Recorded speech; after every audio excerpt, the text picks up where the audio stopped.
भगवान ऐसी पत्नी सबको दे। यह कहानी आपके दिल को छू जाएगी। सुबह का वक्त था। मैं ऑफिस के लिए लेट हो रहा था। अक्सर मैं सुबह जल्दी तैयार हो जाता हूँ, लेकिन कल शाम ऑफिस का बहुत काम था, इसलिए देर रात तक जागना पड़ा। जागने की वजह से सुबह लेट उठा, इसलिए ऑफिस जाने में देरी होने लगी। मैंने बाथरूम में घुसते हुए पत्नी को आवाज लगाई कि वह मेरे कपड़े तैयार रखे। मैंने बाथरूम में ज्यादा समय नहीं लगाया और जल्दी से नहाने के बाद बाहर आ गया। मैंने अपने बिस्तर पर देखा तो वहाँ कपड़े नदारद थे। मैंने गुस्से के स्वर में फिर से पत्नी को आवाज लगाई। शायद वह किचन में थी, मेरे लिए खाना तैयार कर रही होगी, इसलिए उसको मेरी आवाज नहीं सुनाई पड़ी, या फिर कुकर की उठती तेज सीटी में मेरी आवाज दब गई होगी। इस बार मैंने गुस्से के साथ और तेज आवाज लगाई, लेकिन किचन से बड़ा प्यारा से रिप्लाई आया, आई। मेरा गुस्सा अपने चरम पर था। मुझे ऑफिस के लिए लेट हो रहा था। मैं अंदर से बुरी तरह झल्लाया हुआ था। तभी पत्नी कमरे में आ जाती है और वह सीधे अलमारी की तरफ बढ़ जाती है। मेरे मन में सवाल आया कि क्या उसने मेरी आवाज को सुना था या फिर सुनकर अनसुना कर दिया था। फिलहाल जो कुछ भी हो, वह मेरी तरफ देखते हुए कपड़े बिस्तर पर रख देती है और वहाँ से जाने को होती है। अचानक से वह वापस आती है और मुझसे बोली, अगर मैं तुम्हें किसी के साथ डिनर व फिल्म देखने के लिए बाहर जाने को कहूँ तो तुम क्या कहोगे? उसके पूछने का अंदाज थोड़ा अलग था। मैं समझ नहीं पा रहा था कि आखिर वह किसकी बात कर रही है और क्यों। शायद मैं जवाब देने के लिए तैयार था। मैं बोला, मैं समझूंगा कि अब तुम मुझसे प्यार नहीं करती। शायद उसने गुस्से अथवा प्यार में मेरी तरफ देखा, लेकिन फिर अगले ही पल अपने होंठों पर हल्की सी आती हुई मुस्कान को दाबते हुए बोली, मैं आपसे प्यार करती हूँ, लेकिन यह औरत भी आपसे बेपनाह प्यार करती है, शायद मुझसे भी ज्यादा, और आपके साथ कुछ समय बिताना चाहती है। मुझे पत्नी के मुंह से इस सवाल की उम्मीद नहीं थी। मेरे मन में एक सेकंड में हजारों सवाल ऊपर नीचे होने लगे। आखिर किस औरत की बात कर रही है और किससे मिलवाना चाहती है?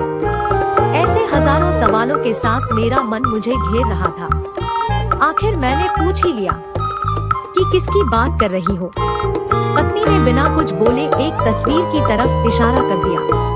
वह तस्वीर मेरी माँ की थी, जो मुझसे दूर रहती थी, जिनसे कई महीनों से मैं मिला नहीं था। शायद काम की वजह से मैंने उन्हें फोन भी नहीं कर पाया। मैं अपनी व्यस्तता के कारण उन्हें समय ही नहीं दे पा रहा था। मैंने पत्नी की तरफ देखा। पत्नी ने मुस्कुराहट के साथ मेरा मोबाइल मुझे थमा दिया। मैंने माँ को फोन किया और उनसे रात पर खाने और साथ में फिल्म देखने के लिए कहा। माँ मेरी आवाज सुनकर खामोश हो गई। शायद करुण स्वर था। तुम ठीक तो हो ना? तुम दोनों के बीच कोई परेशानी तो नहीं? माँ ने पूछा। उनके लिए मेरा एकाएक इस तरह फोन करना शायद किसी परेशानी का संकेत था। नहीं, कोई परेशानी नहीं, बस मैंने सोचा था कि आपके साथ बाहर जाना एक सुखद एहसास होगा। मैंने जवाब दिया और कहा, बस हम दोनों ही चलेंगे। उन्होंने इस बारे में एक पल के लिए सोचा और फिर कहा, ठीक है। शुक्रवार की शाम को जब मैं उनके घर पहुंचा, तो वह मेरा इंतजार कर रही थी। मुझे देखकर उनका चेहरा खुशी से चमका उठा, जैसे वर्षों से कोई दौलत अकस्मात उन्हें मिल गई हो। मैंने माँ के पैर छुए और उन्हें गाड़ी की तरफ ले जाने लगा। वह बार बार मेरी तरफ देखकर हल्के हल्के मुस्कुराकर गाड़ी की तरफ बढ़ रही थी।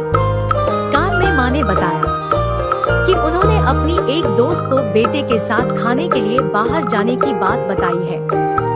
वह काफी प्रभावित थी। फिलहाल हम माँ के पसंद वाले रेस्तरां तक पहुँच चुके थे, जो कि दिखने में अब भी अच्छा और आरामदायक था।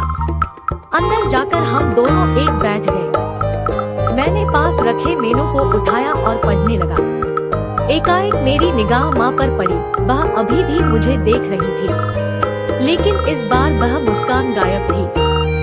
वह उदास दिख रही थी। शायद मैंने मेनू पढ़ने में तो ज्यादा समय नहीं लगा दिया। मैंने मेनू को साइड पर रख दिया। मैंने माँ से खाने के लिए पूछा।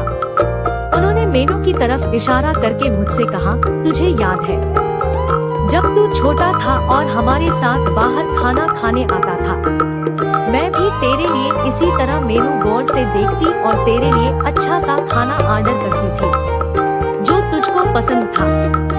लेकिन अब वक्त बदल गया है, महंगाई भी बहुत हो गई है। तू शायद मेनू में कुछ नया देख रहा हो। माँ का जवाब सुनकर मेरी आंखों से आंसू निकलने लगे थे, लेकिन मैंने खुद को संभाला और कहा, माँ इस बार मैं आपके लिए मेनू पढ़ना चाहता हूँ। इसके बाद मैंने एक बढ़िया सी डिश माँ के लिए ऑर्डर की। खाने के समय माँ ने मेरे बचपन से लेकर अब तक के कई किस्से सुनाए। मुझे ऐसा लगा रहा था मानो मैं वापस बचपन में आ गया हूँ। मुझे उस समय इतनी खुशी हो रही थी मानो सारी कायनात इसके आगे फीकी हो। बातों में समय का पता ही नहीं चला।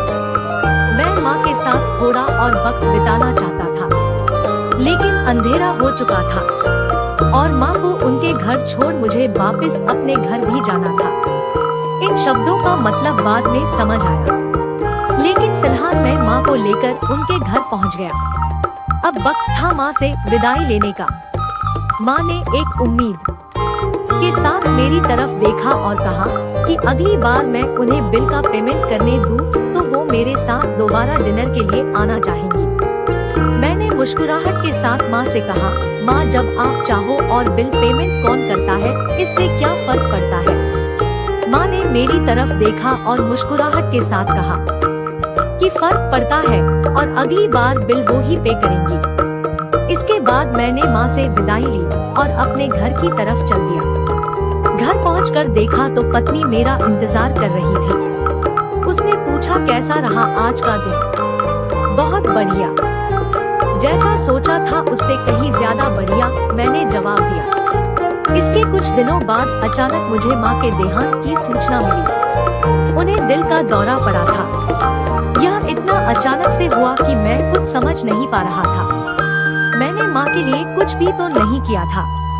मैं वापस उनके साथ समय बिताना चाहता था, लेकिन अफसोस अपने व्यस्त समय की वजह से मैं माँ के लिए समय नहीं निकाल पाया। लेकिन अब पछताए होता क्या, जब माँ थी तब समय नहीं, और अब जब माँ नहीं तो पछतावा और अफसोस। माँ की मौत के बाद मुझे एक लिफाफा मिला। उस लिफाफे में उसी रेस्तरां की एडवांस पेमेंट की रसीद के साथ माँ का एक खत था, जिसमें माँ ने लिखा था, मेरे बेटे मुझे पता नहीं कि मैं तुम्हारे साथ दोबारा डिनर पर जा पाऊंगी या नहीं, इसलिए मैंने और लोगों के खाने के अनुमानित बिल का एडवांस पेमेंट कर दिया है। अगर मैं नहीं जा पाऊँ तो तुम अपनी पत्नी के साथ भोजन करने जरूर जाना। उस रात तुमने कहा था ना कि क्या फर्क पड़ता है, मुझ जैसी अकेली रहने वाली बूढ़ी औरत को फर्क पड़ता है। तुम नहीं जानते उस रात तुम्हारे साथ बीता हर पल मेरे जीवन के सबसे बेहतरीन समय में एक था। भगवान तुम्हें सदा खुश रखे। तुम्हारी माँ। इंसान को दुख अपने को खोने के बाद होता है। अगर समय रहते एहसास हो जाए तो जीवन में छोटी छोटी बातों से भी परिवार में खुशियाँ बांटी जा सकती है। और माता पिता तो जीवन की सबसे अनमोल धरोहर है। आपको यह कहानी कैसी लगी हमें कमेंट बॉक्स में जरूर बताएं।